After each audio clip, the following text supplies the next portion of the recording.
Assalamualaikum warahmatullahi wabarakatuh. Halo semuanya. Saat kita searching di internet, kita sering kali merasa bahwa website mengenal kita. Misalnya saat kita merefresh halaman Google, kita tidak diminta login lagi, atau saat berbelanja di marketplace. Barang-barang di keranjang tidak akan hilang meski kita mematikan laptop. Bagaimana website yang pada dasarnya pelupa bisa melakukan itu? Disinilah peran penting dari state management. Hari ini saya akan membedah 3 pilar utamanya, yaitu state, cookie, dan session. Kita akan pelajari teorinya, fungsi, hingga cara implementasi di kodenya di PHP dan JavaScript. Sebelum masuk ke materi, izinkan saya memperkenalkan diri. Perkenalkan, nama saya Sultan Krisnanugraha dengan NIM 240605110096. Masuk ke materi. Yang pertama ada state. Yang pertama kita harus paham apa itu state dalam dunia pemrograman. State adalah representasi dari kondisi aplikasi pada suatu titik waktu tertentu.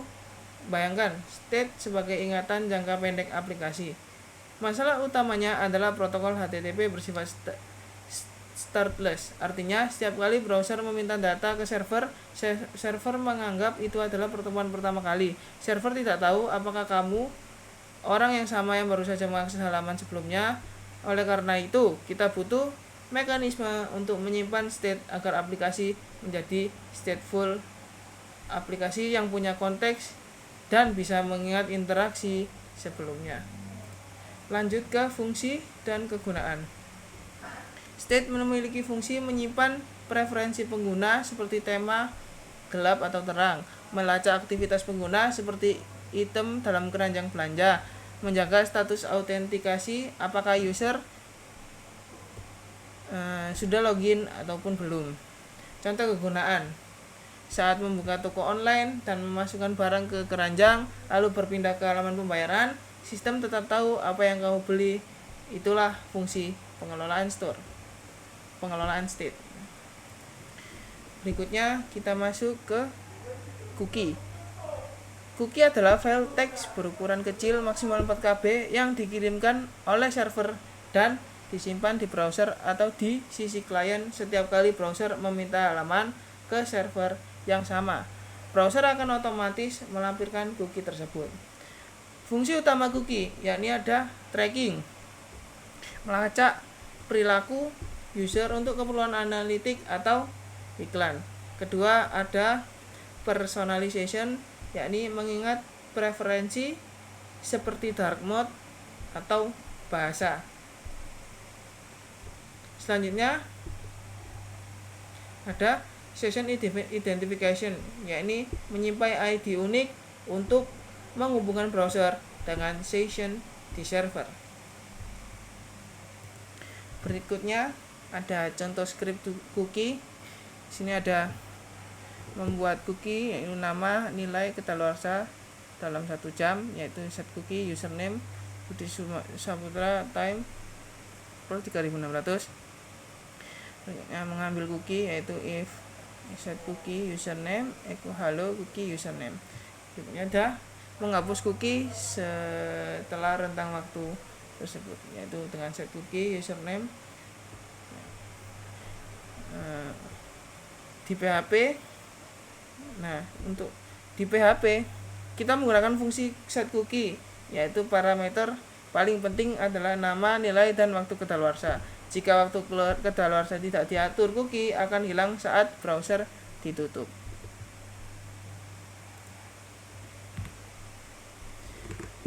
Berikutnya ada JavaScript, sama seperti tadi, yakni membuat cookie dengan dokumen cookie, theme tag, xy, date, membaca cookie, log, dan menghapus cookie dengan set expire ke masa lalu. Di sini kita menggunakan properti dokumen cookie. Sedikit unik karena semua cookie digabung dalam satu string panjang. Jadi kita harus melakukan manipulasi string jika ingin mengambil nilai spesifik. Yang berikutnya ada session. Nah, jika cookie disimpan di user, maka session disimpan di sisi server. Ini adalah cara yang jauh lebih aman untuk menyimpan informasi sensitif seperti user ID atau role admin atau user. Nah, cara kerjanya, saat session dibuat, server memberikan sebuah session ID unik kepada browser, biasanya disimpan lewat cookie. Setiap kali browser mengirim request, server akan mencocokkan ID tersebut dengan data yang ada di memorinya. Jadi, user tidak bisa mengubah data session sesuka hati karena datanya tidak ada di perangkat mereka. Fungsinya yakni keamanan lebih tinggi karena data session tidak terekspos di browser. Menyimpan data login pengguna selama satu seksi aktif dapat menampung kapasitas data yang lebih besar daripada cookie. Nah, selanjutnya kita lanjut ke contoh script session. Sini ini dengan start, memulai session dengan session start, menyimpan data session, ambil data session dan menghapus session. Di sini manajemen session sangat mudah. Cukup panggil session menggunakan session start di awal file, lalu kita bisa mengisi data ke array session dan menggunakan session destroy jika saat user melakukan logout untuk membersihkan memori server.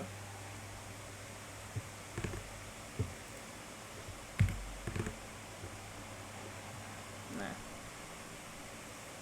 untuk di JavaScript ada catatan kecil, secara teknis JS murni tidak bisa mengelola server side session, namun kita sering menggunakan session storage untuk perilaku serupa di sisi klien.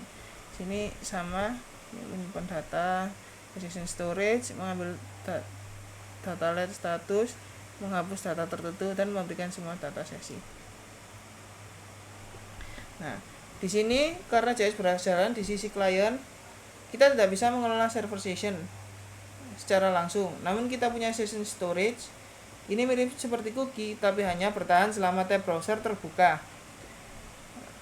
Jika tab ditutup, datanya akan hangus, dan ini sangat berguna untuk data sementara selama sesi browsing.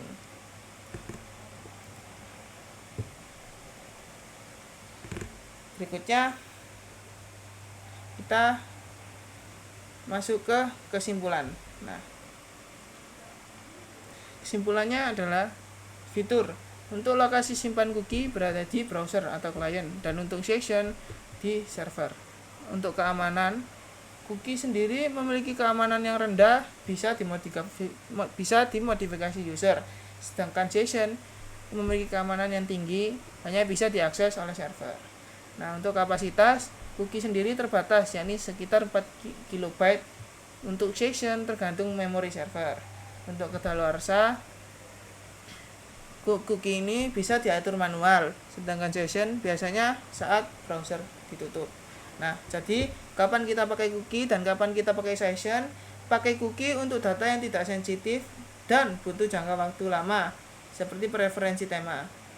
Dan menggunakan session untuk data rahasia dan autentikasi login. State management yang baik adalah kunci dari aplikasi yang aman dan nyaman digunakan. Dengan memahami ketiganya,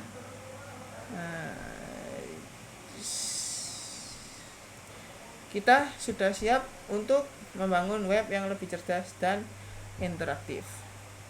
Itulah penjelasan mengenai state, cookie, dan session. Semoga bermanfaat, dan semoga contoh script dan penjelasan tadi membantu dalam pekerjaan tugas atau web apapun itu. Sekian dari saya, kurang lebihnya mohon maaf. Assalamualaikum warahmatullahi wabarakatuh.